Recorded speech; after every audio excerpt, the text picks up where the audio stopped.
Astaga, Ayu. Kenapa kamu berdiri di situ? Ini adalah main ballroom hotel mewah, tempat kursi para mitra yang mendukung sang tokoh utama diterangi oleh lampu gantung kristal yang gemerlap. Namun, di kursiku yang seharusnya berada di tengah, duduk Sinta, yang seharusnya adalah sahabatku. Di sampingnya ada Bimo, kekasihku yang seharusnya mengumumkan pertunangan kami hari ini. Dia bahkan tidak mau menatap mataku dan dengan lembut merangkul bahu Sinta. Para tamu undangan di sekitar menerima pemandangan aneh itu seolah-olah wajar, memperlakukanku seakan aku tidak ada. Di tengah suasana dingin yang menyelimuti ruangan, Sinta berbisik pelan di telingaku. Maafkan aku, ya, tapi semua ini sudah diatur dari awal. Saat itu, kedua orang yang tersenyum penuh kemenangan itu tidak tahu. Hanya dalam 10 menit, aula perayaan yang glamor ini akan berubah menjadi panggung eksekusi publik yang akan menghancurkan hidup mereka sepenuhnya. Aku, Ayu Pramono, terlahir sebagai putri sulung dari keluarga Pramono, yang mengelola sebuah perusahaan properti bersejarah di Jakarta. Dibesarkan oleh orang tua yang tegas, namun penuh kasih, aku selalu berusaha hidup lurus agar tidak mencoreng nama baik keluarga. Hari ini adalah pesta penting untuk mengumumkan pertunanganku dengan kekasihku sejak kuliah, Bimo Wicaksono, kepada teman-teman dekat dan relasi bisnis. Lokasinya adalah main ballroom di salah satu hotel bintang 5 paling bergengsi di Jakarta. Hotel ini, yang telah menjadi mitra lama ayahku, memiliki ciri khas karpet tebal yang mewah dan lampu gantung kristal yang berkilauan, tempat yang sempurna untuk merayakan tonggak sejarah kami. Ayu, perbaiki sedikit riasanmu. Sang tokoh utama tidak boleh terlihat tegang begitu, tegur ayahku sesaat sebelum acara dimulai. Aku pun kembali ke ruang rias. Setelah menarik napas dalam-dalam, aku menghadap cermin dan sedikit memulas kembali lipstikku. Sambil memantapkan hati untuk menapaki sisa hidupku bersamanya, aku membuka kembali pintu ballroom. Namun, yang menantiku bukanlah tepuk tangan meriah atau senyuman hangat. Loh? Suara bingung tanpa sadar keluar dari mulutku. Di ujung pandanganku, di meja utama yang dihiasi rangkaian bunga berwarna-warni, seorang wanita sedang mengangkat gelas sampainya dengan mesra bersama Bimo. Padahal, di kursi itulah seharusnya aku duduk. Wanita itu adalah Sinta Kirana, sahabatku sejak SMA. Sinta mengenakan gaun berwarna gading yang sangat mirip dengan gaun putih bersih yang seharusnya kupilih. Rambutnya ditata rapi, senyumnya penuh percaya diri. Sikapnya seolah-olah dialah bintang utama pesta ini. Kakiku terasa lemas, namun aku perlahan melangkah mendekati meja utama. Bimo. Sinta. Kenapa kamu duduk di situ? Mendengar suaraku yang bergetar, Bimo hanya melirikku sekilas dengan ekspresi jengkel, lalu cepat-cepat membuang muka. Kenapa? Ya seperti yang kamu lihat. Ayu, sebaiknya kamu istirahat saja. Suara Bimo terdengar sangat dingin dan formal. Selama 5 tahun kami berpacaran, sosoknya yang begitu baik hati seolah lenyap tak berbekas. Istirahat, maksudmu apa? Hari ini kan acara kita. Perkataanku dipotong oleh Sinta yang berdiri dan perlahan mendekatiku. Aroma parfumnya yang manis menusuk hidung. Sambil menatap wajahku lekat-lekat, Sinta tersenyum tipis dan berbisik, maafkan aku, ya. Tapi semua ini sudah diatur dari awal. Untuk memahami arti kata-katanya, aku mengedarkan pandangan ke sekeliling. Rekan-rekan kerja Bimo, teman-temannya. Semua tersenyum sambil mengangkat gelas ke arah Bimo dan Sinta. Seolah-olah mereka sama sekali tidak melihatku berdiri di sini. Pasangan yang serasi, ya. Bimo, Sinta, selamat ya. Ucapan selamat beterbangan, tetapi tak satu pun ditujukan untukku. Beberapa temanku memang menunjukkan ekspresi bingung, tetapi mereka terintimidasi oleh suasana aneh ini dan tak seorang pun berani angkat bicara. Di tengah ruangan yang luas ini, aku benar-benar terisolasi. Aku merasa seolah-olah tersesat sendirian di dunia lain. Normalnya, aku mungkin akan menangis histeris atau menuntut penjelasan dari mereka. Meledakkan emosi dan bertanya mengapa mereka mengkhianatiku mungkin reaksi yang wajar. Namun, yang muncul di hatiku bukanlah kesedihan atau kemarahan, melainkan ketenangan yang aneh. Di sudut benakku, sebuah suara sedingin es berbisik, jadi begini rupanya. Semua kejanggalan kecil yang menumpuk di hatiku selama beberapa bulan terakhir lembur Bimo yang tidak wajar, penjepit dasi yang familiar sesekali muncul di media sosial Sinta, dan sikap Bimo yang terlalu ingin tahu tentang kondisi aset keluargaku semuanya, kini terhubung menjadi satu garis yang jelas. Mereka pasti berpikir telah berhasil menipuku sepenuhnya. Mereka percaya telah mempermalukanku di panggung gemilang ini, dan merasa berada di atas angin. Mereka tengah menikmati superioritas mereka yang dangkal. Aku menarik napas dalam-dalam, lalu mengembuskannya perlahan. Tanganku yang gemetar sambil meremas ujung gaun kini telah kembali tenang. Oh, begitu. Aku mengerti, bisikku dengan suara yang nyaris tak terdengar oleh siapapun, lalu berbalik tanpa berkata apa-apa. Tanpa meneteskan air mata setetes pun, tanpa kehilangan kendali, aku hanya pergi dengan tenang. Dari belakang, aku bisa mendengar tawa melengking Sinta yang berpadu dengan suara rendah Bimo yang penuh kemenangan. Tertawalah sepuasnya selagi bisa. Aku melangkah pergi dengan tenang, suara hak sepatuku menggema di lantai marmer. Tujuanku adalah ruang rias di belakang panggung, yang tersembunyi dari pandangan para tamu. Di sana, tersimpan sebuah kebenaran lain yang telah kusiapkan dan kukumpulkan dengan cermat selama berbulan-bulan. Jarum jam terus berdetak. Tragedi murahan yang tampaknya berjalan sesuai keinginan mereka ini akan menemui akhir yang tak terduga, sebuah plot twist besar, hanya dalam waktu 10 menit. Semuanya telah mulai bergerak sesuai skenario sempurnaku. Saat pintu mahoni yang berat itu perlahan tertutup di belakangku, hiruk-pikuk dan tawa hampa dari main ballroom benar-benar terputus. Cahaya lampu gantung yang menyilaukan berganti dengan pencahayaan tidak langsung yang temaram menerangi koridor yang sunyi. Karpet tebal hotel yang empuk meredam suara hak sepatuku dengan senyap. Aku menghela napas pendek dan berjalan menyusuri koridor kosong menuju ruang rias. Bukan amarah, bukan pula kesedihan. Yang ada hanyalah rasa pasrah yang dingin, sebuah kesadaran betapa pemandangan yang selama ini kukenal bisa menjadi begitu buruk dan menyimpang hanya dengan mengupas satu lapisan tipis. Bimo, aku bertemu dengannya di kelas seminar saat kuliah. Dia bukan tipe yang menonjol, tetapi aku tertarik pada senyumnya yang tulus dan terlihat serius. Bahkan setelah bekerja di sebuah perusahaan dagang menengah, dia selalu berkata, "Aku akan menjadi pria hebat yang tidak akan membuat malu orang tuamu, Ayu." Aku sepenuhnya percaya kata-kata itu adalah wujud cinta yang tulus. Aku yakin dia melihat diriku apa adanya, bukan statusku sebagai putri keluarga Pramono, pemilik grup properti besar. Namun, sekitar setengah tahun yang lalu, nada bicaranya mulai menunjukkan kecemasan dan keserakahan yang aneh. "Perusahaan ayahmu, siapa pemegang saham terbesarnya sekarang? Ayu, kalau kita menikah nanti, aku ingin mendukung Pramono Group sebagai salah satu direkturnya. Menurutmu, bagaimana tanggapan Bapak?" Awalnya, aku menganggapnya sebagai kata-kata yang dapat diandalkan dari seorang pria yang memikirkan masa depan. Namun, ketika perhatiannya lebih tertuju pada kondisi aset keluargaku dan struktur internal perusahaan daripada cinta dan kesehatan keluargaku, noda hitam kecil berupa kecurigaan mulai tumbuh di lubuk hatiku. Lalu, Sinta Kirana. Kami berteman sejak SMA. Dia ceria, supel, dan sedikit glamor, tapi selalu menjadi teman curhat yang baik. Namun jika dipikir-pikir lagi, dia punya kebiasaan aneh sejak dulu. Jika aku membeli tas merek baru, bulan berikutnya dia pasti membeli tas serupa dari merek yang sama. Jika aku memotong rambut, beberapa hari kemudian dia akan muncul dengan gaya rambut yang sama. "Ayu, kamu benar-benar beruntung, ya. Aku juga ingin dilahirkan seperti kamu." Kalimat itu sudah sering kudengar. Dulu, aku menganggapnya hanya sebagai kekaguman yang polos. Seharusnya aku lebih cepat menyadari bahwa di balik tatapannya itu, tersembunyi kecemburuan pekat yang ingin merebut segalanya dariku. Kecurigaanku berubah menjadi keyakinan 3 bulan yang lalu. Sinta mengunggah foto makan malam di sebuah restoran Prancis mewah di media sosialnya. "Hari ini hari yang spesial.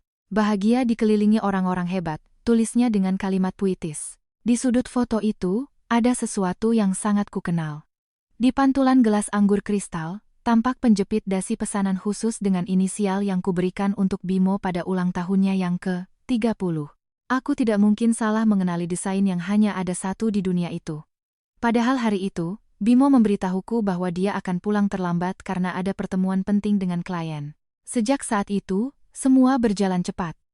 Aku berkonsultasi dengan pengacara senior keluarga Pramono dan menyewa jasa detektif swasta terpercaya. Laporan yang masuk satu persatu lebih gamblang dari dugaanku, sebuah catatan pengkhianatan yang membuatku muak. Sosok Bimo yang keluar dari apartemenku dan langsung menuju apartemen Sinta. Keduanya yang tampak mesra saat melihat-lihat jam tangan mewah di akhir pekan. Dan yang paling membuatku hancur adalah rekaman suara dari alat perekam yang kupasang di mobil Bimo. Si Ayu itu, apapun yang aku katakan pasti dia percaya. Gampang sekali. Begitu menikah dan masuk ke Pramono Group, hidupku aman. Hahaha, Bimo, kamu nakal sekali. Tapi bisa merebut segalanya dari dia rasanya luar biasa. Aku tidak sabar menunggu pesta pertunangan kita. Rencana mereka begini.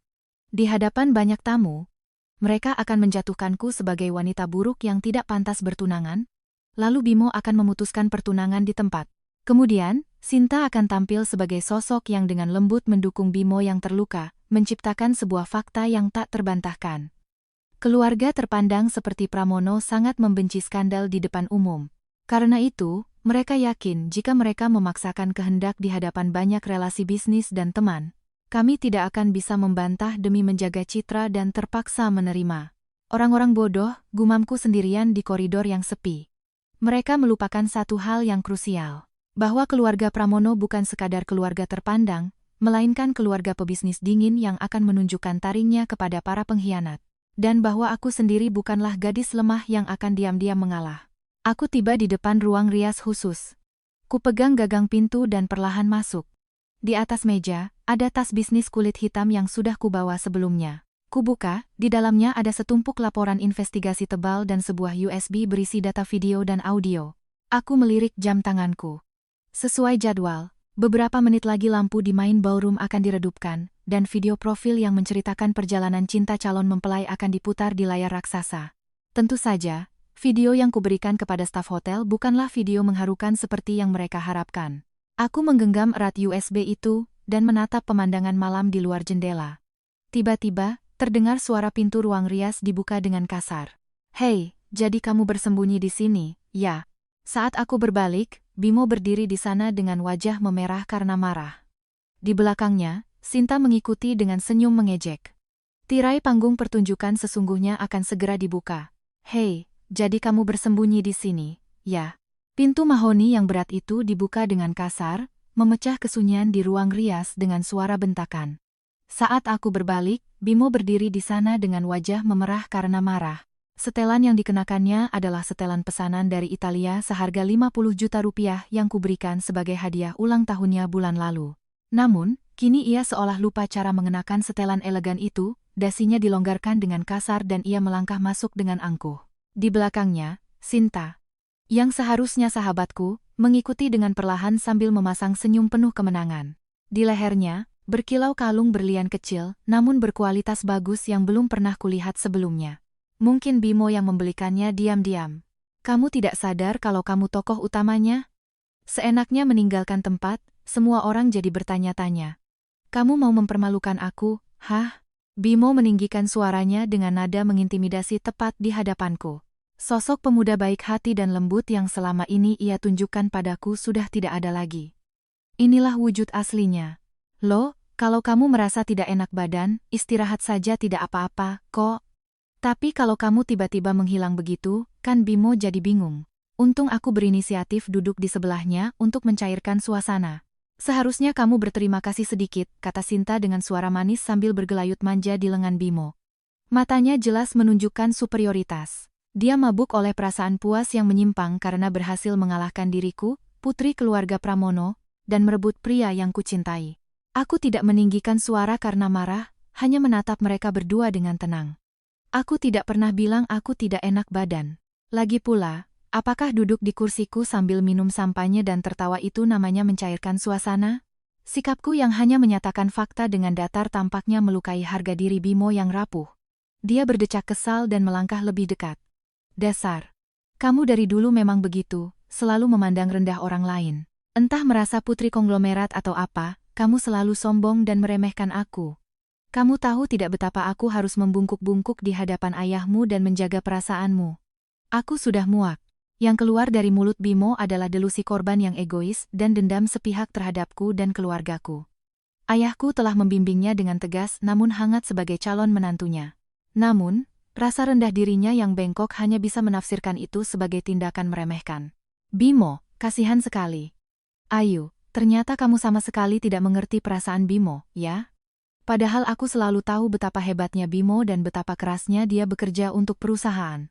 "Kamu hanya terlena dengan status keluargamu dan menganggap Bimo tidak lebih dari aksesori," kata Sinta sambil berpura-pura meneteskan air mata dan menyandarkan kepalanya di bahu Bimo. Bimo mengangguk puas, dan melingkarkan lengannya di pinggang Sinta. Rasanya seperti menonton sandiwara murahan. "Karena itu, hari ini aku akan membatalkan pertunangan kita.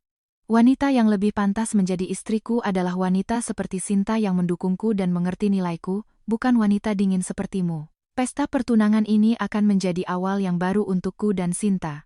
Setelah dengan beraninya menyatakan perselingkuhannya, ia juga membajak panggung yang telah kusiapkan. Aku hanya bisa menghela napas kecil karena takjub dengan betapa tidak tahu malunya dia. Membatalkan pertunangan? Dan kamu akan mengumumkannya di sini, di hadapan semua orang? Tanyaku. Bimo menyeringai licik. Benar. Tapi karena aku masih memikirkan nama baik keluarga Pramono, aku tidak akan sekejam itu. Sekarang kembali ke ballroom, dan katakan di hadapan semua orang, saya tidak pantas mendampingi Mas Bimo. Mulai sekarang, Sinta yang akan mendampinginya. Kalau kamu mengakui kesalahanmu dan mundur, mungkin beberapa orang akan bersimpati. Wajar kalau aku meminta kamu meminta maaf di depan semua orang. Kamu sudah menyia-nyiakan 5 tahun masa mudaku yang berharga.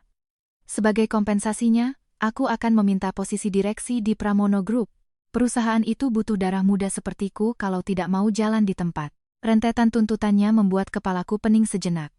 Sudah berselingkuh, ia memaksaku meminta maaf di depan umum, bahkan menuntut posisi direksi di perusahaan keluargaku. Seberapa tidak tahu malu dan dangkal pria ini?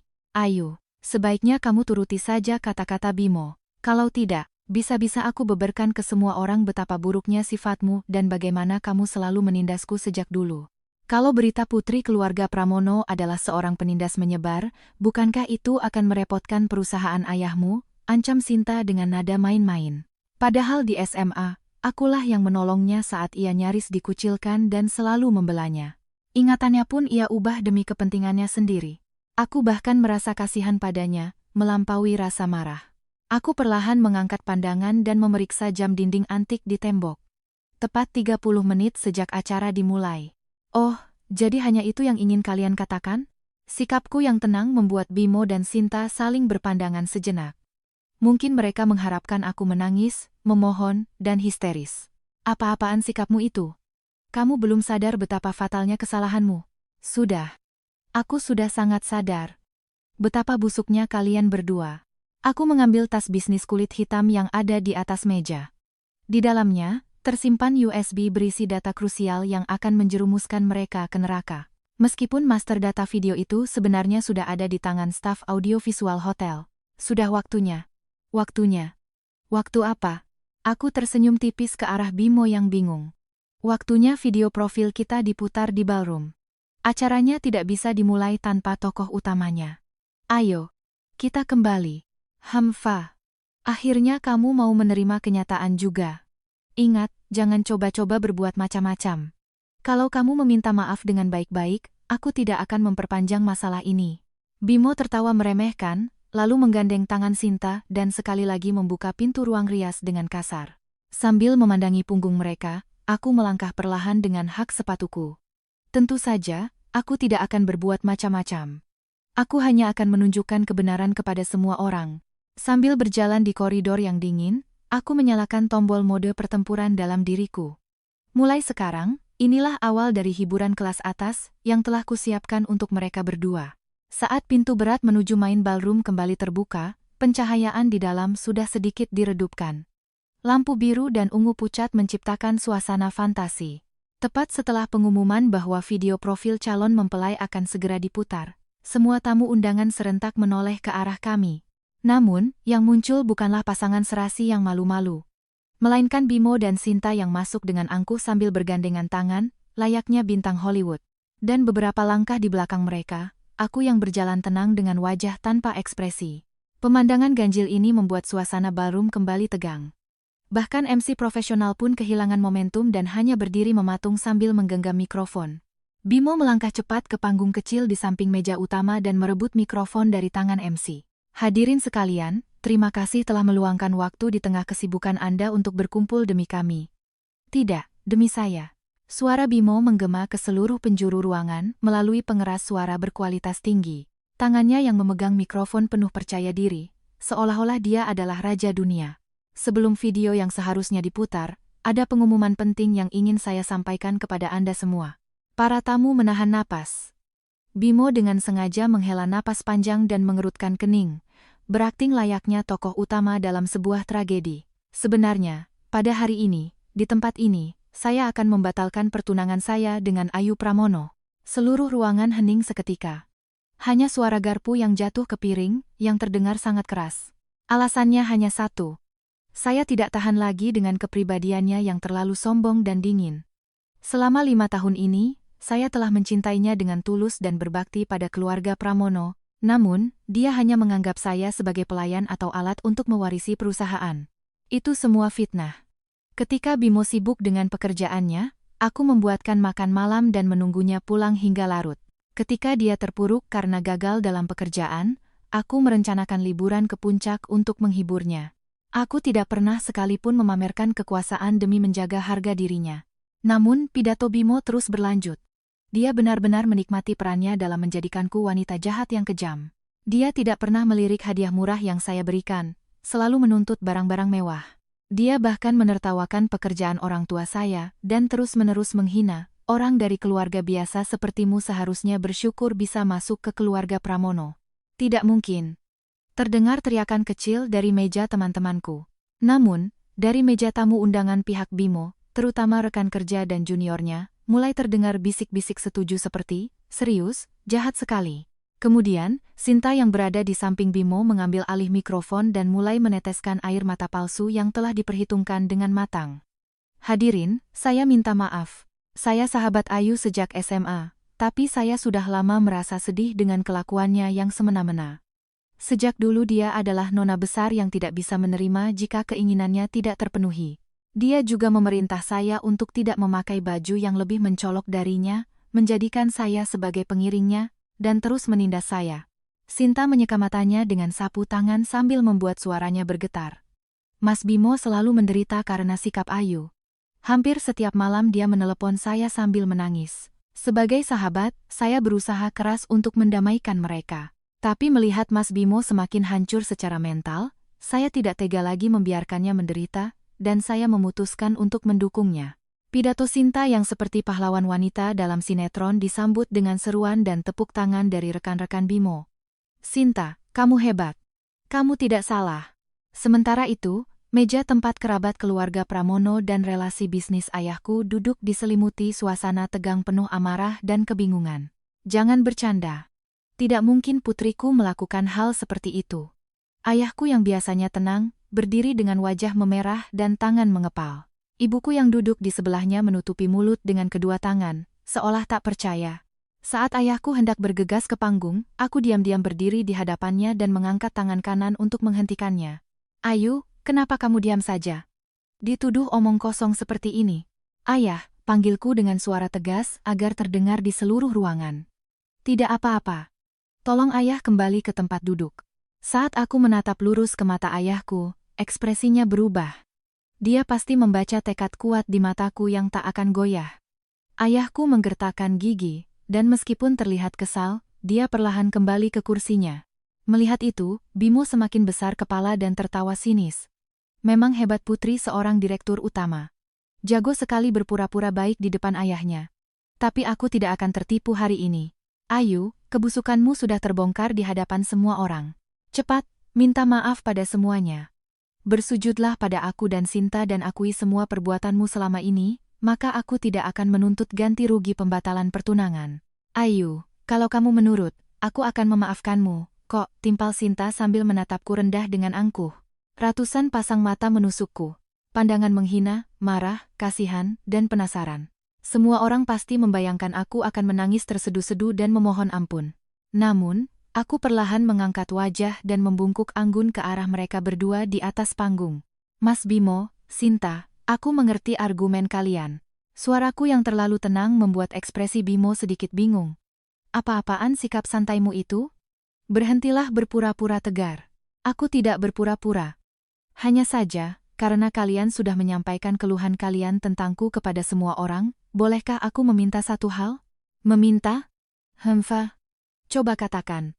Aku memberi isyarat mata kepada staf audio di sudut panggung dan menunjuk ke layar raksasa di depan ruangan. Video profil yang seharusnya diputar tadi. Aku ingin semua orang menyaksikannya sekarang. Siapa diriku sebenarnya, dan apa yang sebenarnya kalian rasakan. Semuanya ada di dalam video itu. Hah? Kamu pikir bisa menarik simpati dengan memutar video kenangan sekarang? Baiklah. Putar saja. Biar kita semua tertawa melihat masa lalumu yang keji. Seru Bimo dengan penuh percaya diri sambil merangkul bahu Sinta. Mereka tidak tahu bahwa apa yang akan ditampilkan di layar adalah surat hukuman mati yang akan menjungkirbalikkan hidup mereka. Baik, silakan dimulai pemutarannya. Atas isyaratku, lampu ruangan padam total. Layar raksasa mulai menyala dengan cahaya kebiruan. Tirai pembalasan dendamku akhirnya diangkat. Layar raksasa memancarkan cahaya kebiruan, memusatkan perhatian ratusan tamu undangan. Di tengah main ballroom yang hening, semua orang menahan napas, bertanya-tanya video mengharukan seperti apa yang akan diputar. Namun, yang muncul di layar bukanlah foto mesra pasangan atau pemandangan indah. Di latar belakang hitam, muncul tulisan merah mengerikan, wajah asli Ayu Pramono. Apa itu? Saat ruangan mulai bergemuruh, suara seorang wanita yang tak asing terdengar dari pengeras suara. Tidak salah lagi, itu suaraku. Kamu itu benar-benar tidak berguna, ya. Jangan sombong, posisimu sekarang ini juga berkat keluargaku. Kalau ada waktu untuk membantah, kerjakan saja apa yang kusuruh. Toh, kamu itu tidak kompeten, tidak bisa melakukan apa-apa sendirian. Suara yang tajam dan dingin, penuh penghinaan. Itu adalah rekaman suaraku saat menginterogasi seorang karyawan licik yang mencoba menggelapkan dana di perusahaan ayah beberapa tahun lalu. Namun, konteks sebelum dan sesudahnya dipotong habis-habisan. Membuatnya terdengar seolah-olah aku menghina Bimo setiap hari. Apa-apaan rekaman tadi? Ayu mengatakan hal sekejam itu pada Bimo. Teman-temanku menutupi mulut seolah tak percaya. Relasi bisnis ayah juga saling berbisik dengan kening berkerut. Di tengah keributan yang menyebar, Bimo menggenggam mikrofon dan tertawa licik di atas panggung. Kaget, ya? Suaranya penuh dengan kegembiraan karena rencananya berhasil sempurna.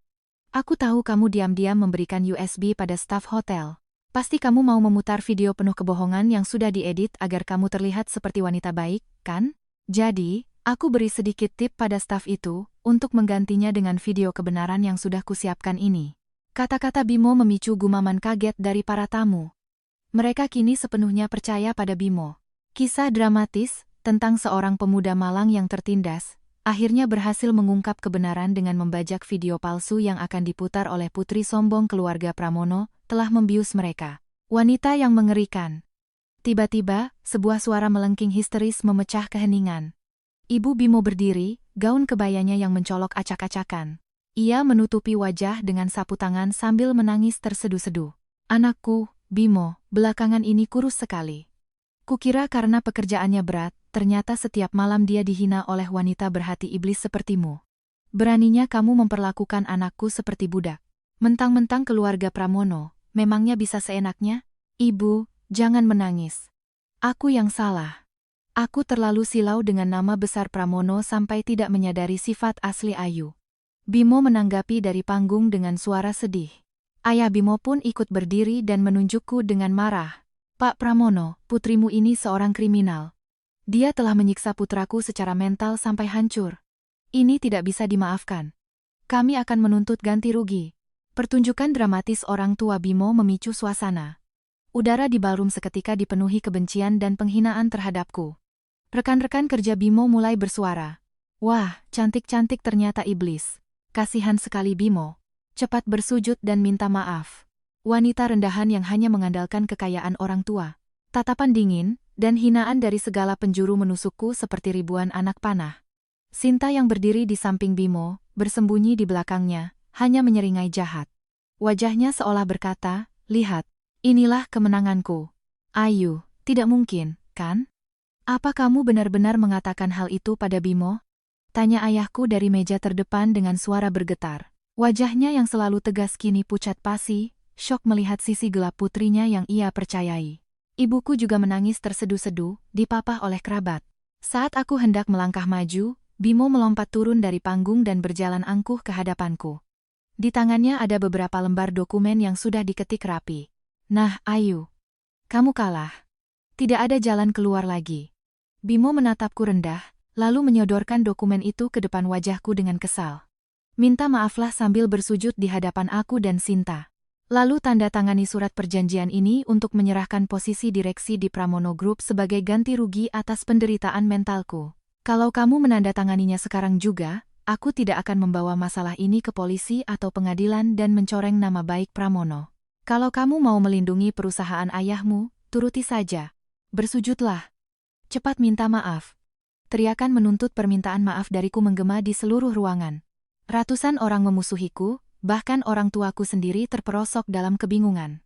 Dari sudut pandang manapun, aku, Ayu Pramono, benar-benar terkepung dan berada di ujung tanduk. Hahaha. Namun, di tengah ruang neraka yang dipenuhi teriakan itu, aku diam-diam tersenyum penuh kemenangan. Ya, bagus. Teruslah seperti itu, Bimo. Aku sudah menduga sejak beberapa minggu lalu bahwa dia akan menukar USB yang kuberikan kepada staf hotel. Aku sengaja menciptakan celah agar dia mudah menyusup, menggodanya untuk membawa bukti palsu yang paling menguntungkan baginya. Karena semakin tinggi mereka naik, semakin dalam dan menyakitkan keputusasaan mereka saat aku menjatuhkan mereka. Di tengah makian yang tak henti-hentinya, aku perlahan mengangkat wajah dan menatap Bimo yang tersenyum arogan. Cepat tanda tangani. Semua orang menunggu. Bimo mendorong surat perjanjian itu ke dadaku dengan tidak sabar. Teriakan bersujud dan minta maaf datang seperti gelombang. Namun, aku hanya menatap kertas itu dengan dingin tanpa berniat menyentuhnya. Mas Bimo. Suaraku yang tenang menggema di ruangan yang hening. Meskipun tanpa mikrofon, suaranya yang tegas membelah badai teriakan. Video yang Anda siapkan ini, bagus sekali. Potongan audionya juga diedit dengan sangat baik seolah-olah aku benar-benar menghinamu. Untuk seorang amatir, pekerjaanmu cukup rapi. Reaksiku yang tak terduga membuat senyum di wajah Bimo memudar sejenak. Apa? Masih berani berpura-pura? Jangan keras kepala. Semua orang di sini sudah mendengar kata-katamu padaku. Kamu pikir bisa mengelak? Tentu saja aku tidak akan mengelak. Yang mengucapkan kalimat itu memang aku. Saat aku mengakuinya, teriakan wanita jahat kembali terdengar. Bimo juga berteriak penuh kemenangan. Nah, kan. Namun, aku dengan tenang mengangkat tangan kanan, membungkam para tamu yang ribut. Tetapi, itu bukan kata-kata yang kutujukan untuk Anda. Itu adalah rekaman saat aku menginterogasi mantan karyawan yang melakukan penggelapan di perusahaan ayah 3 tahun lalu. Catatan lengkapnya ada di arsip kepolisian. Apa? Omong kosong. Bukan omong kosong. Dan ada satu hal aneh lagi. Aku mengalihkan pandanganku dari Bimo ke Sinta yang meringkuk di sudut panggung. Sinta, tadi kamu bilang aku menindasmu sejak dulu dan memaksamu menjadi pengiringku, kan? Sinta terkejut, tapi segera memasang kembali topeng pahlawan wanita yang tragis. Benar. Ayu selalu ingin menjadi nomor 1.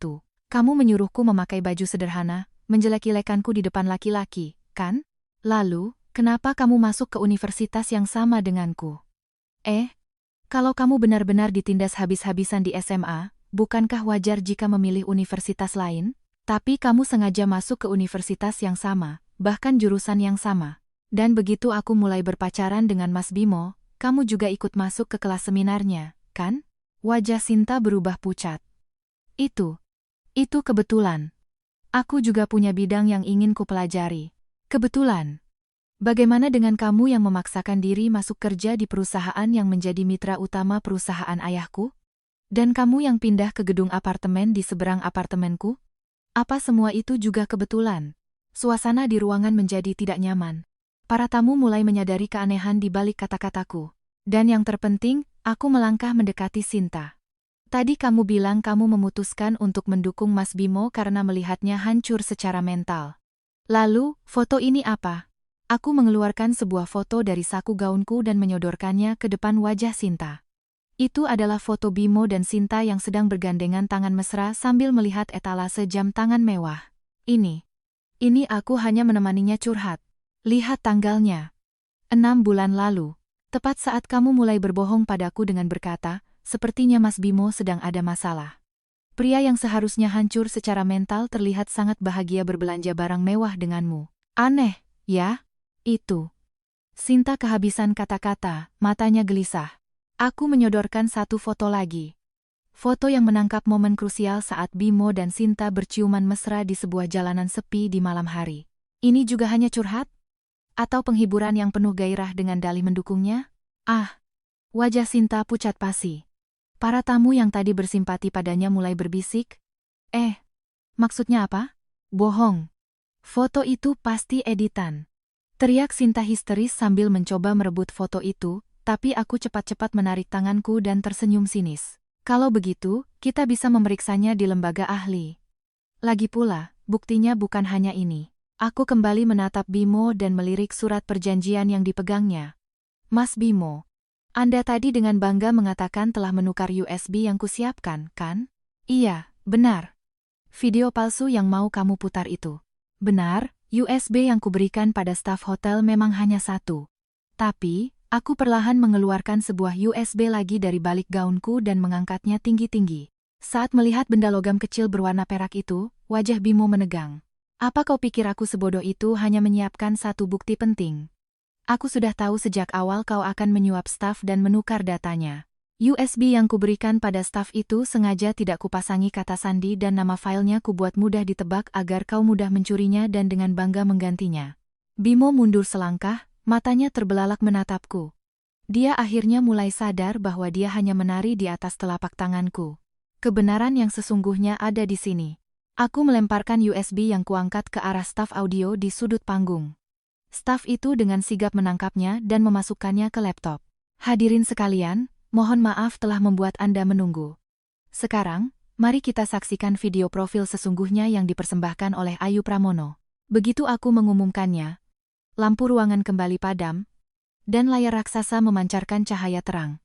Panggung yang mereka siapkan untuk menjatuhkanku, kini akan menjadi panggung yang menjerumuskan mereka sendiri ke neraka. Tirai skenario sempurnaku telah dibuka. Saat ruangan kembali gelap, layar raksasa memancarkan cahaya yang kuat. Musik latar yang ceria dan sedikit komikal mulai mengalun, memecah suasana tegang sebelumnya. Di layar, muncul judul dengan gaya pop yang jenaka namun penuh kedengkian. Kisah cinta, keserakahan. Bimo Wicaksono, Sinta Kirana. Apa-apaan ini? Hentikan. Hentikan videonya. Teriak Bimo dengan wajah pucat ke arah staf audio. Namun, staf itu telah menerima instruksi tegas dari ayahku dan mengabaikan teriakannya sambil terus menekan tombol di laptop. Di layar, foto-foto yang tadi kutunjukkan mulai ditampilkan satu persatu dalam bentuk tayangan slide. Foto berurutan Bimo yang keluar dari apartemenku, lalu dengan waspada naik taksi dan masuk ke apartemen Sinta. Foto mereka berdua yang bersandar mesra di akhir pekan, menatap denah apartemen mewah di jendela agen properti seolah sedang merencanakan bulan madu. Setiap foto yang muncul memicu gumaman dari para tamu yang sangat berbeda dari sebelumnya. Wah, brengsek sekali. Bukan. Ini rekayasa Ayu untuk menjatuhkanku. Jangan percaya. Bimo berteriak sekuat tenaga, tetapi wajahnya yang pucat dan suaranya yang bergetar justru memperkuat keaslian foto-foto itu. Selanjutnya, mari kita nikmati rekaman suaranya. Bersamaan dengan tulisan di layar, suara yang sangat jernih menggema di seluruh ruangan. Itu adalah data audio yang diambil dari perekam di mobil Sinta, tempat mereka sering bertemu. Si Ayu itu, apapun yang aku katakan pasti dia percaya. Gampang sekali. Begitu menikah dan masuk ke Pramono Group, hidupku aman. Ayahnya juga sebentar lagi pensiun, kan? Kalau aku bisa mengambil hatinya, posisi direksi gampang didapat. Itu adalah suara asli Bimo, yang penuh keserakahan dan jauh dari citra pemuda tertindas yang ia bangun. Hahaha, Bimo, kamu nakal sekali. Tapi bisa merebut segalanya dari dia rasanya luar biasa. Dia itu kan dari dulu tidak bisa terima kalau bukan jadi nomor satu, kita permalukan saja dia di depan semua orang. Aku tidak sabar menunggu pesta pertunangan kita. Aku akan berdiri di sampingmu sambil melihat wajahnya yang menangis.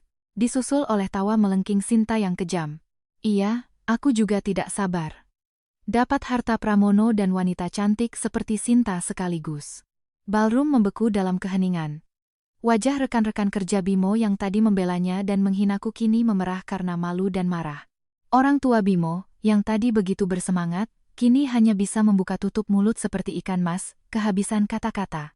Inikah kebenaran yang kalian maksud? Aku mengambil mikrofon dan bertanya perlahan ke ruangan yang hening. Aku yang menyiksamu secara mental? Kamu yang bangkit untuk mendukungku? Jangan membuatku tertawa. Kalian hanya menipuku secara terencana sejak awal untuk merebut harta dan posisi keluargaku. Tidak, ini. Mengelak itu percuma, Mas Bimo. Aku menatapnya dengan dingin. Rencana detailmu tentang posisi apa yang kau incar di perusahaan ayahku, informasi mitra bisnis mana yang kau bocorkan untuk keuntungan pribadimu. Semua itu sudah ada di tangan ayahku. Apa? Bimo jatuh terduduk dan menoleh ke arah ayahku. Ayah yang duduk di meja terdepan menatap Bimo dengan pandangan sedingin es, amarahnya sudah sirna. Di sampingnya, pengacara keluarga Pramono berdiri sambil memegang map tebal dan mengangguk pelan. Kau terlalu meremehkan keluarga Pramono dan ayahku.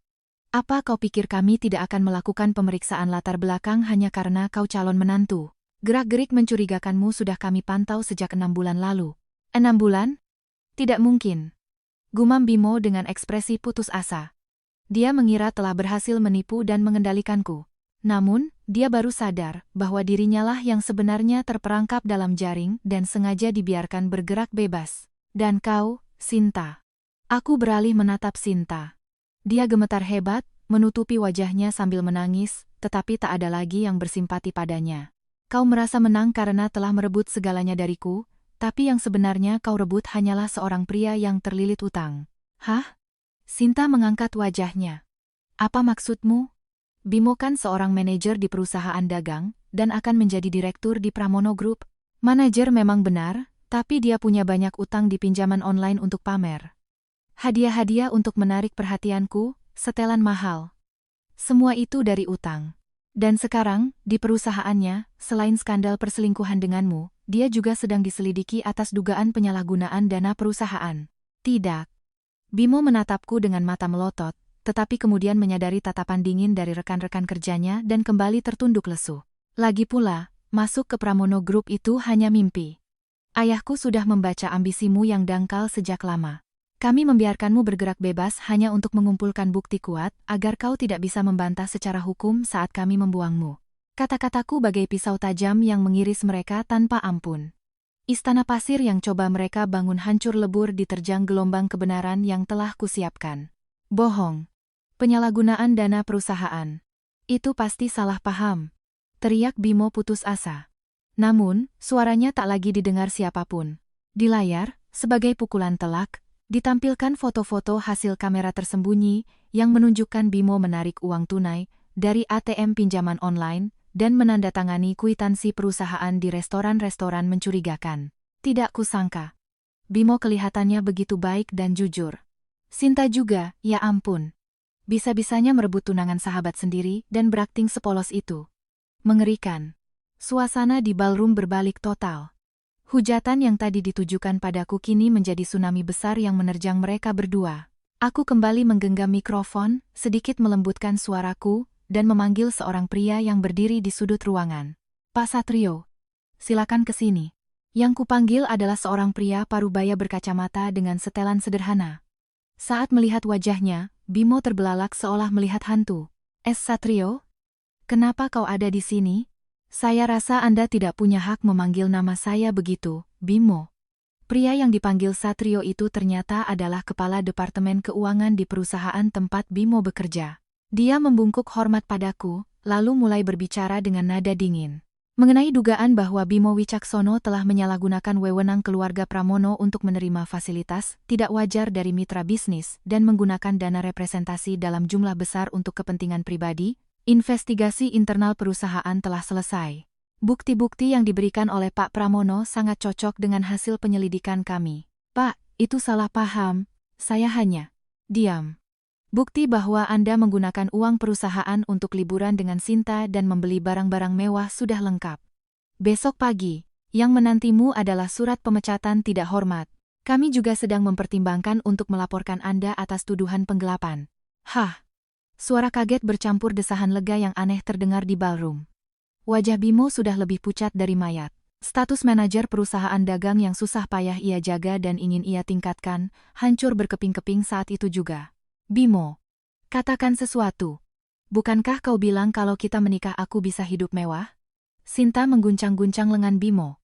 Cintanya memang hanya dibangun di atas fondasi uang dan status. Kini setelah fondasi itu runtuh, yang ia lihat hanyalah Bimo, seorang pria tak berdaya. Diam, kau. Kau juga membantuku karena ingin harta Pramono, kan? Jangan berpura-pura jadi korban sekarang. Bimo menepis tangan Sinta dengan kasar. Pertengkaran saling menyalahkan yang menjijikkan pun dimulai di antara mereka. Aku hanya menatap pemandangan itu dengan tenang, seolah menonton kejadian di negeri antah berantah. Tidak, Sinta. Masih ada yang harus kau jelaskan. Aku berkata dingin, lalu mengoperasikan tablet di tanganku. Di layar, muncul riwayat transaksi sebuah rekening bank. Itu kan rekening pribadiku. Kenapa kamu punya itu? Tanya Sinta dengan suara gemetar. Bukan rekeningmu. Ini adalah rekening rahasia yang kau kelola selain atas nama Sinta Kirana. Dan yang mentransfer sejumlah uang tetap setiap bulan ke rekening ini bukanlah Mas Bimo, melainkan sebuah perusahaan konsultan. Aku menatap Bimo lagi. Mas Bimo, Anda juga tidak tahu, kan? Bahwa Sinta diam-diam menerima imbalan dari orang lain di belakangmu. Imbalan?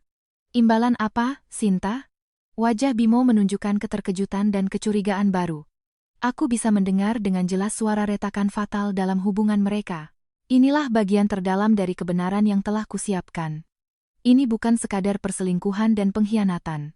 Hubungan mereka, yang mereka kira dibangun di atas kepercayaan untuk menjebakku, sebenarnya dikendalikan oleh kegelapan yang jauh lebih besar. Sekarang, akan kubuktikan. Aku tersenyum lebih dalam dan menatap Sinta yang gemetar. Ayo, Sinta, jujur saja. Siapa yang menyuruhmu mendekatiku dan merayu Mas Bimo? Apa maksudmu? Aku hanya mendengarkan curhat Bimo. Wajah Sinta pucat pasi, bibirnya bergetar hebat. Gaun gading mewahnya dan riasan sempurnanya tak lagi mampu menutupi rasa takut dan syok. Keringat dingin membasahi wajahnya yang tersorot lampu panggung. Aku mengoperasikan tablet di tanganku dan menandai tanggal tertentu pada riwayat transaksi di layar dengan warna merah. Percuma mengelak, Sinta. Ke rekening ini, setiap bulan ada transfer sebesar 50 juta rupiah dari perusahaan bernama PT Global Konsultansi. Bahkan ada bulan-bulan di mana ada transfer bonus sebesar 100 hingga 200 juta rupiah. Kau ingat apa yang terjadi pada tanggal-tanggal ini? Tanggal pertama yang kutandai cocok persis dengan saat Bimo mulai bertanya dengan gigih padaku, proyek baru apa yang sedang dikerjakan di perusahaan ayahmu? Aku ingin mempelajarinya untuk masa depan. Dan tanggal transfer 200 juta rupiah ini. Ini adalah sehari setelah Bimo beralasan tidak sengaja membawa pulang tablet berisi dokumen penting dari ruang kerja ayahku. Bukan Sinta yang terkesiap mendengar kata-kataku, melainkan Bimo. Matanya membulat tak percaya, menatap Sinta yang gemetar di sampingnya. Sinta, apa maksudnya ini? Jangan-jangan. Informasi perusahaan Pramono yang kudapatkan dari Ayu dan data tablet yang kusalin waktu itu. Kau jual ke suatu tempat? Suara Bimo lebih dipenuhi kebingungan daripada kemarahan. Dia percaya telah menyusun rencana jenius untuk mengambil alih Pramono, memperalat wanita bodoh bernama Sinta, dan mengelabui diriku. Namun, kenyataannya berbeda. Dia akhirnya sadar bahwa dirinya sendiri telah dimanfaatkan sebagai pion sekali pakai untuk rencana yang lebih besar. Tidak, Bimo. Jangan percaya kata-kata Ayu. Aku hanya mencintaimu. Sinta berusaha meraih lengan Bimo, tetapi Bimo menepisnya dengan kasar. Jangan sentuh aku. Bentak Bimo, suaranya menggema di ruangan yang hening. Kau memanfaatkanku. Kau menukar informasi yang susah payah kudapatkan dari ayah Ayu dengan uang?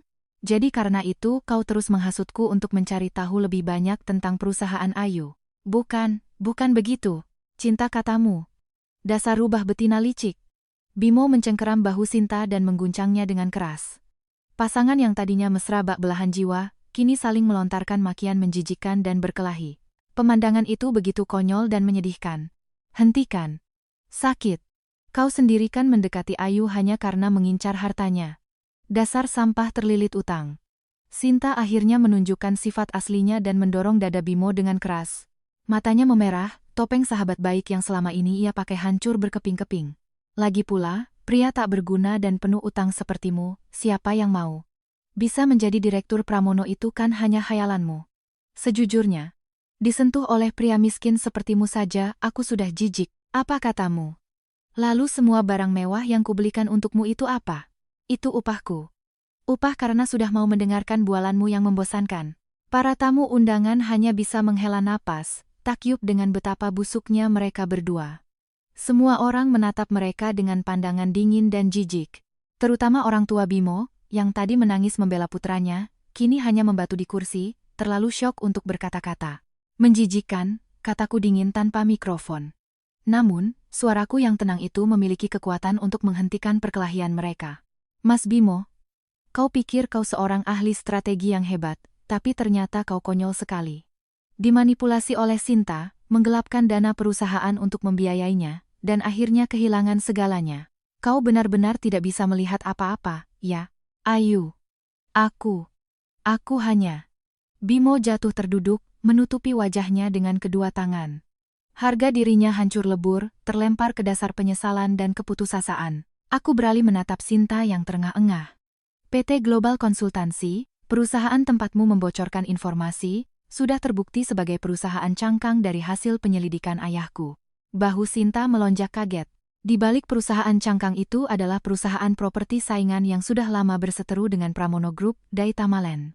Mereka sangat menginginkan informasi rahasia tentang proyek pengembangan kota berskala besar yang sudah lama direncanakan Pramono. Jadi, mereka mengirimmu sebagai mata-mata. Sebenarnya, awalnya mereka mungkin berniat merekrut Mas Bimo, tapi karena dia terlalu tidak kompeten, mereka memutuskan untuk mencuri informasi secara tidak langsung melaluimu.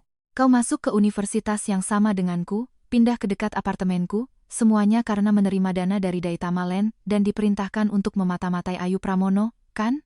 Sinta benar-benar kehilangan kata-kata, matanya kosong menatap udara.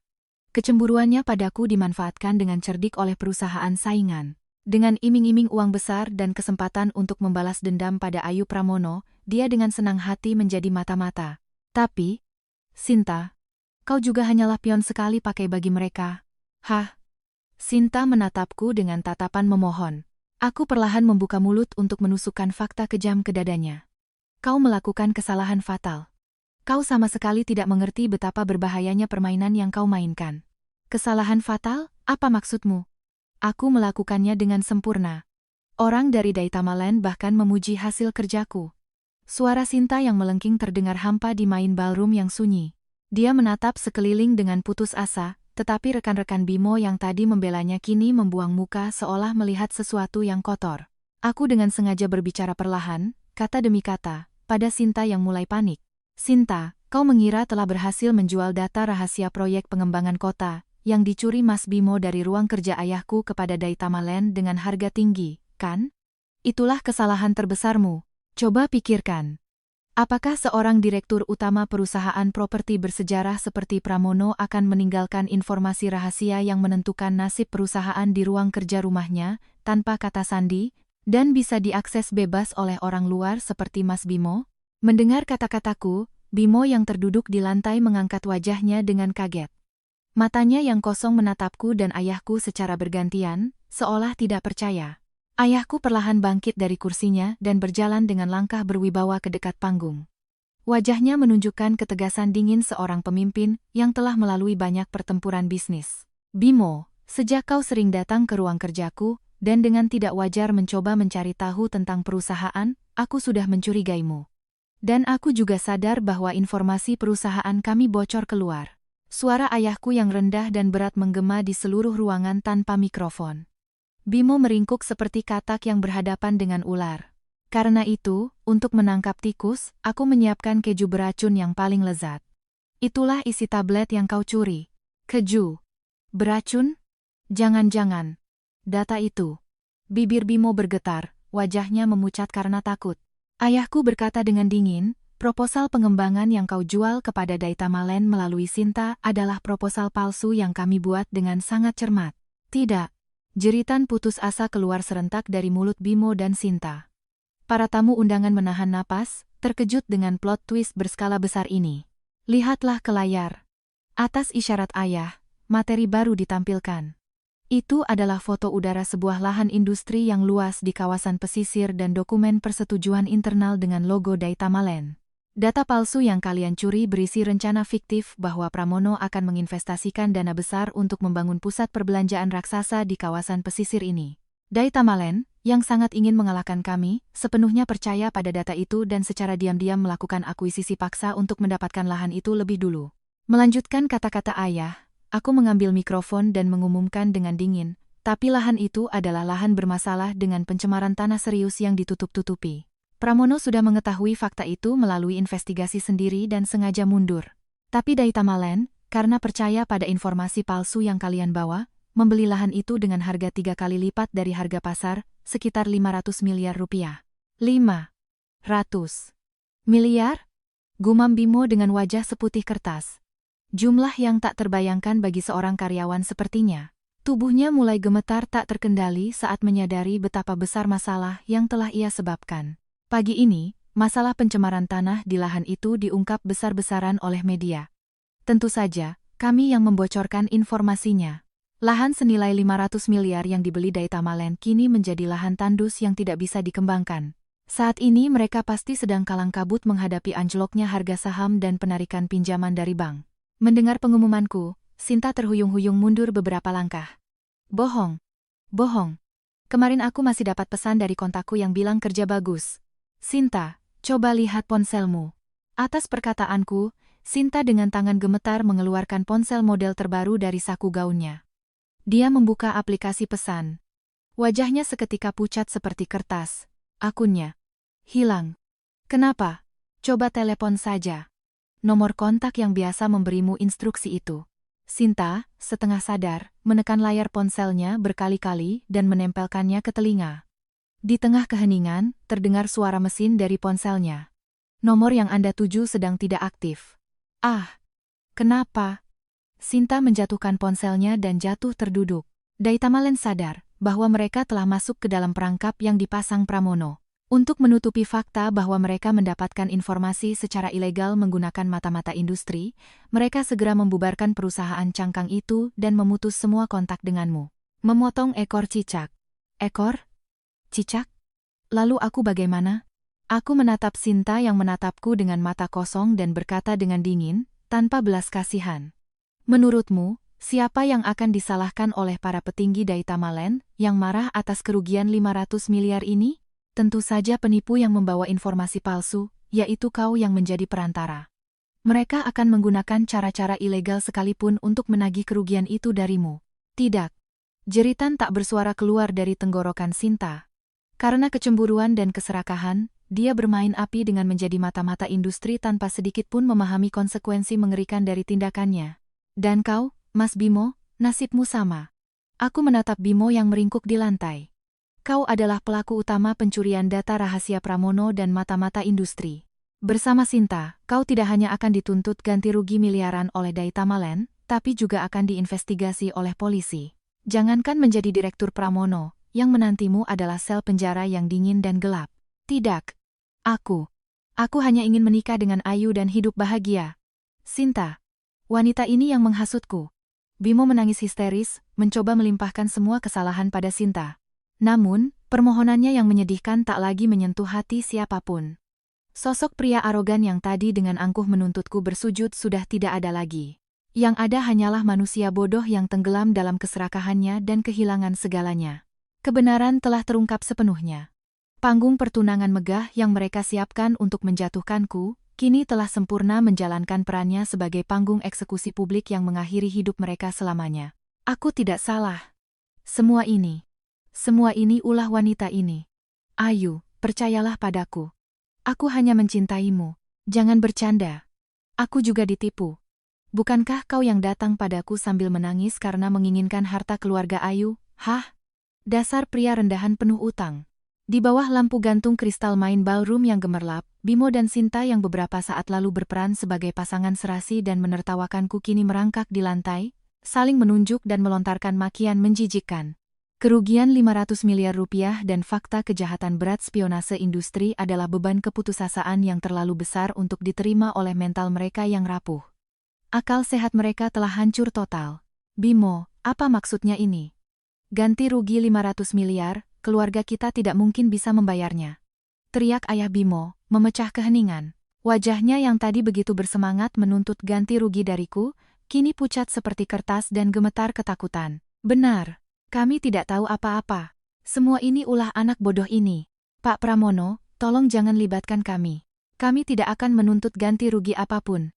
Ibunya bahkan tanpa malu-malu membuang muka dan mencoba memohon pada ayahku. Namun, pengacara keluarga Pramono dengan sigap menghalangi. Mohon hentikan. Tadi Anda berdua, di hadapan banyak orang, telah menyebut Nona Ayu sebagai seorang kriminal dan secara terbuka merusak nama baiknya. Jangan berpikir Anda bisa dengan mudah lari dari tanggung jawab hukum atas pencemaran nama baik, selain dari ganti rugi akibat tindakan kriminal putra Anda. Mendengar vonis dingin dari pengacara, orang tua Bimo hanya bisa mengerang putus asa dan jatuh terduduk sambil memegangi kepala. Mereka sepertinya bahkan tidak punya tenaga lagi untuk menangis. Reaksi para tamu undangan pun tak kalah kejam. Hei, ayo kita cepat pergi dari sini. Kalau kita terlibat dengan orang seperti itu, bisa-bisa kita kena sanksi di kantor. Rekan-rekan kerja Bimo yang tadi membelanya dan menghinaku, kini berhamburan menuju pintu keluar seperti anak ayam kehilangan induk. Bagi mereka, Bimo bukan lagi rekan kerja yang malang, melainkan pembawa sial yang akan menghancurkan siapapun yang mendekat. Ayo, tolong aku. Sinta merangkak di lantai dan memeluk kakiku. Rambutnya yang ditata sempurna kini acak-acakan. Gaun gadingnya kotor oleh air mata dan ingus. Riasannya luntur berantakan. Kami salah. Kami akan minta maaf. Kalau orang-orang Daitamalen mengejarku, aku bisa benar-benar dibunuh. Tolong, dengan kekuatan ayahmu, lindungi aku. Bukankah kita sahabat sejak SMA? Manusia yang demi keserakahannya tega mengkhianati dan mempermalukan sahabatnya di depan umum, kini menggunakan kata sahabat sebagai tameng untuk memohon nyawa saat diambang kehancuran. Logikanya yang egois dan kekanak-kanakan itu membuatku ingin tertawa kering, melampaui rasa marah. Sahabat? Beraninya kau mengucapkan kata itu, Sinta. Aku menatapnya dingin dan menepis tangannya yang memegang ujung gaunku tanpa ampun. Saat kau duduk di kursiku, menertawakanku, dan berbisik, semua ini sudah diatur dari awal, saat itu persahabatan kita sudah kau buang ke tempat sampah. Kau sendiri yang bodoh, tidak menyadari bom waktu di bawah kakimu sambil menertawakan kemalangan orang lain. Ayo, jangan berkata sedingin itu. Bagaimana Daitamalen akan membalasmu, itu bukan urusanku. Yang pasti, mulai besok kau akan menjalani hari-harimu diinterogasi polisi sebagai mata-mata industri. Nikmatilah rasa takutmu sambil merenungkan beratnya kejahatan yang telah kau lakukan. Mendengar vonisku yang tanpa emosi, Sinta menjerit tidak, sambil memegangi kepala, lalu menangis histeris dengan wajah menempel di lantai marmer. Mendengar jeritan Sinta, kini giliran Bimo yang merangkak mendekatiku. Ayu. Aku yang salah. Tolong maafkan aku. Matanya merah padam, air liur menetes dari sudut mulutnya. Sosok pemuda tulus dan baik hati yang pernah kucintai tak bersisa sedikit pun, yang ada hanyalah seekor binatang malang yang gemetar ketakutan. Aku tidak akan membatalkan pertunangan kita. Aku akan berubah dan menjagamu seumur hidup. Jadi tolong, bicaralah pada ayahmu agar membatalkan masalah 500 miliar dan uang perusahaan itu. Kumohon, Ayu, kau masih mencintaiku, kan? Yang keluar dari mulut Bimo adalah delusi yang sangat jauh dari kenyataan. Dia masih belum memahami beratnya perbuatannya, dan dengan naifnya percaya bahwa jika ia bergantung pada cinta tulus yang pernah kutunjukkan, situasi putus asa ini akan kembali seperti semula. Aku perlahan membungkuk dan menatap lurus ke matanya yang memerah. Mas Bimo. Ayu. Suaraku yang tenang sejenak menyiratkan secercah harapan di wajah Bimo. Namun, yang keluar dari mulutku adalah ultimatum terakhir yang akan menjerumuskannya ke dalam kegelapan abadi. Aku mencintaimu itu sudah masa lalu. Bagiku sekarang, kau hanyalah seorang pengkhianat, penjahat yang harus diadili, dan musuh yang mencoba mengancam Pramono. Dan aku bukan orang yang cukup naif untuk mengampuni musuh. Ekspresi di wajah Bimo lenyap total. Tangannya yang hendak meraihku terkulai lemas ke atas karpet. Ruangan diselimuti keheningan yang kejam dan suara isak tangis dua orang yang merangkak. Kekalahan dan kehancuran total mereka terpampang di sana. Sambil menatap dua orang yang merangkak di lantai dan memohon dengan menyedihkan, aku menarik napas dalam-dalam.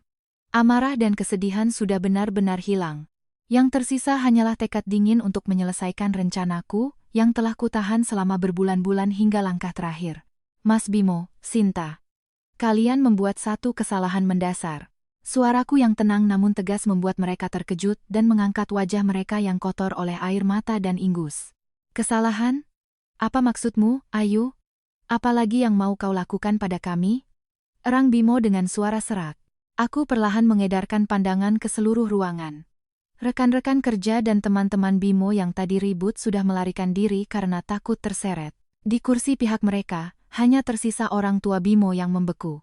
Namun, di pihak Pramono, tak seorang pun beranjak dari kursi, semua menatap lurus ke arahku dalam keheningan. Apa kalian pikir aku menyewa hotel semewah ini dan mengundang ratusan orang hanya untuk membongkar perselingkuhan kalian dan membatalkan pertunangan? Tidak. Kalau hanya untuk balas dendam, cukup dibicarakan secara internal. Tapi aku sengaja memilih tempat ini, sengaja membuat kalian merasa menjadi bintang utama. Tahu kenapa? Pertanyaanku membuat Bimo dan Sinta saling berpandangan dengan mata ketakutan. Otak dangkal mereka tak mampu mencerna maksud perkataanku. Ayahku dengan tenang mengangkat tangan kanannya. Itu adalah sebuah isyarat. Dari dua meja di sudut belakang ruangan yang paling gelap, belasan pria berjas tegap serentak berdiri. Mereka berjalan tanpa suara menuju meja utama dengan langkah pasti.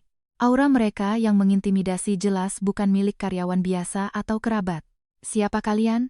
Jangan mendekat. Bimo merangkak mundur. Pria berambut putih dengan tatapan tajam yang memimpin rombongan itu membungkuk singkat padaku dan ayah, lalu berdiri di hadapan Bimo dan Sinta. Dia mengeluarkan buku catatan berlapis kulit hitam dari saku jasnya dan menunjukkan sebuah lencana logam di bawah cahaya lampu. Dengan suara datar seperti mesin, ia berkata, "Kami dari Direktorat Reserse Kriminal Khusus, Polda Metro Jaya." Satu kalimat itu membekukan udara di ruangan. Polisi? Tidak mungkin. Kenapa ada polisi di sini? Jeritan putus asa keluar serentak dari mulut Bimo dan Sinta.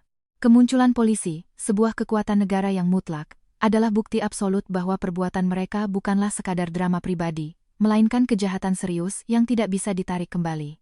Tak sanggup menahan beban fakta itu, Ibu Bimo menjerit pendek dan pingsan. Ayahnya pun gemetar hebat dan jatuh dari kursinya. Bimo Wicaksono dan Sinta Kirana.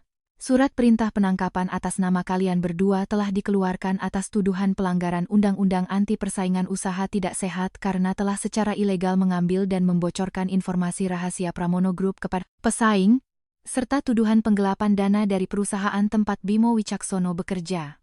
Vonis kejam dari detektif menggema di main ballroom. Surat penangkapan? Tunggu. Tunggu sebentar.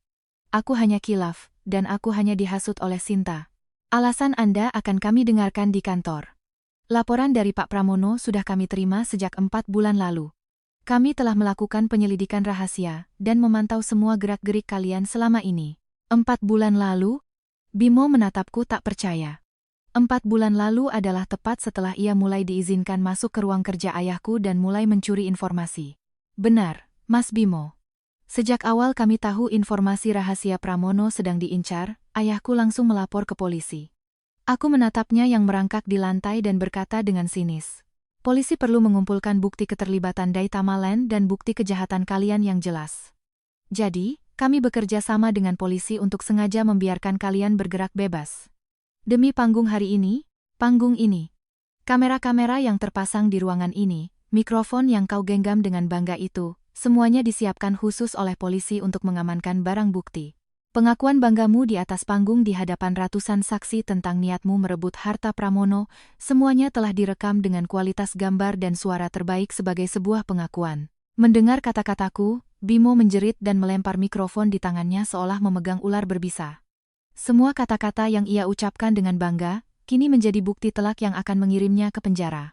Perasaan superioritas yang ia rasakan hanyalah jebakan yang kusiapkan agar dia besar kepala. Aku tidak terlibat. Aku hanya melakukan apa yang disuruh orang Daitamaland. Benar. Tangkap saja kontakku itu. Aku ditipu olehnya, teriak Sinta gila-gilaan, mencoba memohon pada detektif. Namun, seorang detektif muda dengan sigap memelintir lengannya. Sakit. Lepaskan. Telepon orang itu. Tidak perlu, Sinta. Aku menghancurkan harapan terakhir Sinta.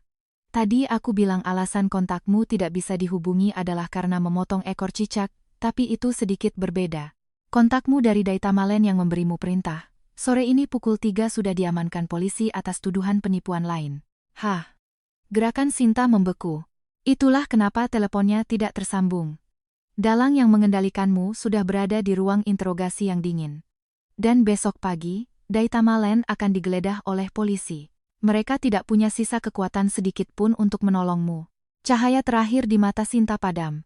Dia yang percaya memiliki dukungan organisasi besar, akhirnya sadar bahwa dirinya lah yang pertama kali dibuang dan berada dalam posisi paling terisolasi. Inilah fakta terbesar yang telah kami siapkan. Tempat yang membuat kalian mabuk kemenangan ini bukanlah panggung pertunangan yang glamor. Ini adalah sebuah sangkar raksasa untuk menangkap kalian para penjahat. Begitu vonis dinginku selesai, para detektif memborgol mereka berdua. Suara logam dingin yang beradu menggema. Nasib para pengkhianat yang telah mengancam Pramono dan mempermainkan hatiku, telah ditentukan sepenuhnya. Klik.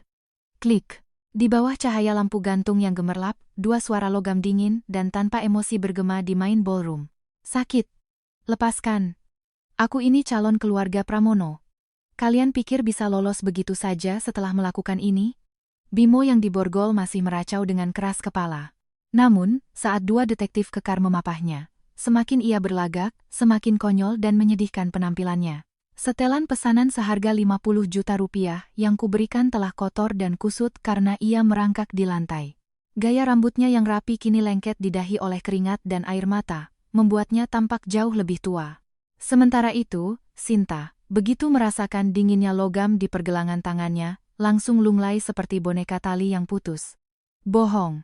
Ini semua bohong. Aku jadi penjahat. Ibu, tolong aku.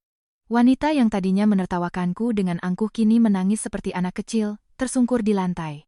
Gaun gading mewah yang ia siapkan untuk mengalahkanku kini kotor berantakan oleh air mata, ingus, dan keringat dingin. Bimo. Dasar kau. Terdengar suara lirih memecah keheningan. Itu adalah suara ayah Bimo.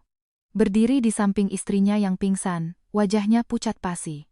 Ia menunjuk putranya dengan jari gemetar. Ayah. Bilang pada mereka. Aku hanya ditipu. Panggil pengacara. Teriak Bimo ke arah ayahnya. Seolah itu harapan terakhirnya. Namun, yang keluar dari mulut ayahnya adalah kalimat dingin yang menjerumuskannya ke dasar neraka. Diam kau anak bodoh. Ganti rugi 500 miliar, penggelapan, spionase industri.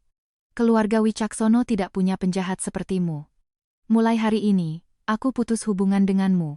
Jangan pernah muncul di hadapan kami lagi. Ayah. Apa yang ayah katakan? Ayah mau meninggalkanku. Tentu saja. Kami tidak mau ikut menanggung utang dan kejahatanmu.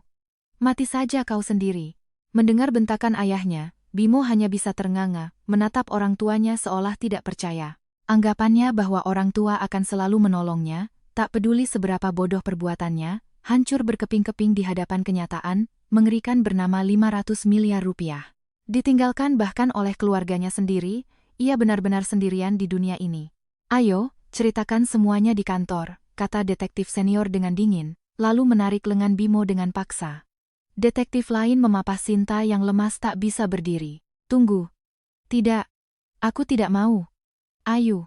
Maafkan aku. Aku yang salah. Tolong. Maafkan aku. Sinta berteriak histeris saat diseret menuju pintu keluar. Bimo juga menatapku dengan mata merah dan berteriak. Ayu Pramono. Jadi ini tujuanmu sejak awal, hah? Membiarkan kami lengah lalu menjadikan kami tontonan di depan orang banyak? Dasar iblis. Aku menerima teriakan putus asa mereka dengan wajah tanpa ekspresi, seperti patung marmer yang dingin. Tepat sebelum mereka diseret keluar dari pintu ballroom yang berat, aku perlahan melangkah maju dan berkata tanpa mikrofon, namun dengan suara yang jelas. Iblisnya adalah kalian. Kalian yang menginjak-injak hidup orang lain dan mencoba merebut segalanya. Aku hanya membalikan panggung kebohongan yang kalian siapkan menjadi panggung kebenaran. Itu saja. Ayu. Selamat tinggal, Mas Bimo. Sinta. Sesuai keinginan kalian, hari ini hubungan kita benar-benar berakhir. Sesalilah kebodohan kalian seumur hidup di dalam sel yang dingin. Begitu deklarasi perpisahanku yang mutlak selesai, pintu mahoni hotel yang berat itu perlahan ditutup oleh para detektif. Suara debaman keras menggema, dan teriakan histeris mereka dari balik pintu benar-benar terputus. Aura jahat dan kekacauan yang mencekik seolah lenyap begitu saja. Yang tersisa hanyalah kerabat Pramono dan relasi bisnis ayah. Kursi para tamu undangan pihak Bimo sudah kosong melompong. Di atas meja yang kosong, hanya gelas-gelas sampahnya sisa yang memantulkan cahaya dengan hampa. Aku perlahan berbalik dan menghadap ayah. Ibu, serta seluruh keluarga besar Pramono yang sejak tadi menatapku dalam diam. Aku membungkuk dalam-dalam. Hadirin sekalian, saya mohon maaf yang sebesar-besarnya telah melibatkan Anda semua dalam keributan yang tidak pantas ini. Seharusnya saya menjelaskan secara pribadi, namun terpaksa harus mengambil cara seperti ini. Saya sungguh meminta maaf. Saat aku menundukkan kepala, ruangan menjadi hening. Semua orang masih terhanyut dalam sisa-sisa drama pembalikan keadaan yang terlalu dramatis. Akhirnya, seorang pria parubaya, direktur senior di perusahaan ayah, yang telah lama mengabdi pada Pramono, perlahan berdiri. Nona Ayu, panggilnya dengan suara yang mengandung sedikit rasa kagum. Tidak sama sekali. Nona justru telah menyelamatkan Pramono Group dari krisis terbesar dengan mengungkap mata-mata industri yang licik dengan cara yang brilian. Keputusan dingin Nona dan mental yang tidak pernah tunduk pada musuh. Kami semua baru saja menyaksikan wujud seorang pemimpin sejati dari darah Pramono. Kata-kata direktur senior itu disambut anggukan serempak dari para eksekutif dan kerabat lainnya. Luar biasa, bisa menghadapi pengkhianat seperti itu tanpa gentar. Memang pantas menjadi putri Pak Pramono. Di mata mereka, tidak ada sedikit pun rasa kasihan. Yang ada hanyalah kepercayaan dan pujian yang luar biasa untukku, yang telah memasang perangkap sempurna dan meraih kemenangan atas musuh dan pengkhianat. Ayu. Ayahku berjalan pelan dan meletakkan tangannya di bahuku dengan lembut namun kuat. Kerja bagus. Hari ini, kau telah memenuhi tanggung jawabmu sebagai seorang Pramono dengan sempurna. Ayah sangat bangga padamu. Mendengar kata-kata ayah, sesuatu yang membeku di hatiku selama berbulan-bulan seolah mencair.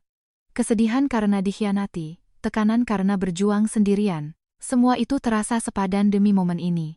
Pembalikan keadaan yang sempurna. Aku hanya kehilangan 2 orang pengkhianat bodoh. Dan yang kudapatkan adalah kepercayaan diri yang tak tergoyahkan untuk menjalani hidupku dengan bangga, serta tekad kuat untuk memimpin keluarga Pramono. 1 bulan telah berlalu sejak pesta pertunangan yang penuh badai dan menjadi titik balik sempurnaku itu. Di kantor pusat Pramono Group, di lantai teratas, aku duduk santai di sofa kulit empuk di ruang kerja ayah, menikmati aroma teh Darjeeling yang baru diseduh. Ayu, sudah baca koran pagi ini? Ayahku mengangkat wajah dari balik meja mahoninya dan menunjukkan selembar koran ke arahku. Di halaman ekonomi, terpampang judul besar dengan huruf tebal. Daitamalan bangkrut akibat investasi gagal, kerugian ratusan miliar. Skandal spionase industri terbongkar, para pelaku diseret ke pengadilan. Ayah, ini berita yang luar biasa. Tehnya terasa jauh lebih nikmat dari biasanya. Aku tersenyum sambil meletakkan cangkir teh. Ayah juga tersenyum puas. Nasib Bimo dan Sinta, yang diseret dengan memalukan malam itu, telah sampai ke tanganku melalui laporan pengacara dan detektif. Bimo Wicaksono, sehari setelah ditangkap, menerima surat pemecatan tidak hormat dari perusahaannya. Dengan bukti penggelapan yang kuat, tentu saja ia tidak menerima pesangon sepeser pun. Orang tuanya, sesuai janji malam itu, benar-benar memutuskan hubungan dan pindah entah kemana. Mereka melarikan diri seperti buronan untuk menghindari cemoohan sebagai orang tua penjahat dan tagihan utang. Yang lebih menghancurkannya adalah tuntutan ganti rugi gila-gilaan dari Daitamaland yang bangkrut. Daitamaland melimpahkan seluruh tanggung jawab kerugian 500 miliar rupiah kepada Bimo dan Sinta, mata-mata yang membawa informasi palsu. Utang dengan angka astronomis yang tak akan lunas seumur hidup kini membebani mereka. Kata pengacara yang menemuinya, Bimo kini kurus kering, rambutnya rontok, dan setiap hari menangis sambil memegangi jeruji besi. Meracau, aku tidak salah, Ayu, tolong aku. Mentalnya sudah benar-benar hancur. Sudah nasibnya. Itu akhir yang pantas bagi orang bodoh yang mencoba merebut istana orang lain tanpa melihat kondisi kakinya sendiri, kataku dingin. Rasa kasihan untuknya sudah tak bersisa sedikit pun. Nasib Sinta Kirana pun tak kalah tragis. Sehari sebelum ditangkap, ponselnya dibanjiri puluhan pesan ancaman mengerikan dari orang-orang suruhan Daitamaland. Kerugian 500 miliar. Bagaimana kau akan membayarnya? Dengan tubuhmu, akan kami kejar kau sampai ke ujung dunia. Karena itu, saat diborgol polisi, di satu sisi ia menangis ketakutan, di sisi lain ia merasa lega karena tidak akan dibunuh.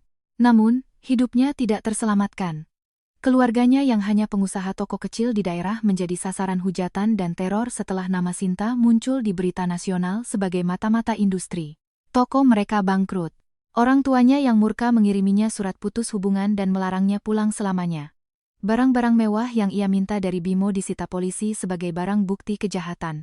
Setelah keluar dari penjara, yang menantinya hanyalah tagihan utang tanpa henti dari Daitamaland dan kehidupan keras sebagai pekerja kasar untuk bertahan hidup. 2 orang yang merasa berhasil menipuku dan mencuri informasi Pramono, kini kehilangan segalanya, dan akan hidup merangkak di kegelapan seumur hidup. Pembalasan yang setimpal. Benar. Dan Daitamaland, duri dalam daging bagi Pramono Group selama bertahun-tahun, berhasil kita hancurkan dengan memanfaatkan keserakahan bodoh mereka, kata ayah.